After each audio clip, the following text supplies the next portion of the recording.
নারী ও শিশু নির্যাতন দমন আইনের সংশোধনীতে ধর্ষণের শাস্তি বাড়িয়ে সর্বোচ্চ ৭ বছর করা হয়েছে, যদি সেটি বিয়ের প্রলোভনে সংঘটিত হয়।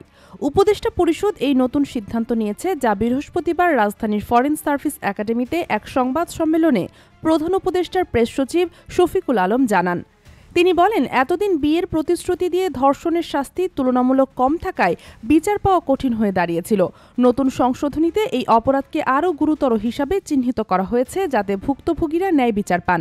এছাড়াও উপদেষ্টা পরিষদ সরকারি কাজের শতভাগ টেন্ডারের মাধ্যমে স্বচ্ছতা নিশ্চিত করার ঘোষণা দিয়েছে, যা আগে মাত্র 60% পর্যন্ত সীমাবদ্ধ ছিল। ফলে দুর্নীতি কমবে এবং সরকারি প্রকল্পে জবাবদিহিতা বাড়বে বলে আশা করা হচ্ছে। আরেকটি গুরুত্বপূর্ণ সিদ্ধান্ত হিসাবে ৩ পার্বত্য জেলায় চৈত্র সংক্রান্তিতে নির্বাহী আদেশে ছুটি ঘোষণা করা হয়েছে, যা সমতলের আদিবাসীরাও উপভোগ করতে পারবেন। প্রশ্ন উঠেছে, এই আইনের পরিবর্তন নারী অধিকার রক্ষায় কতটা কার্যকর হবে?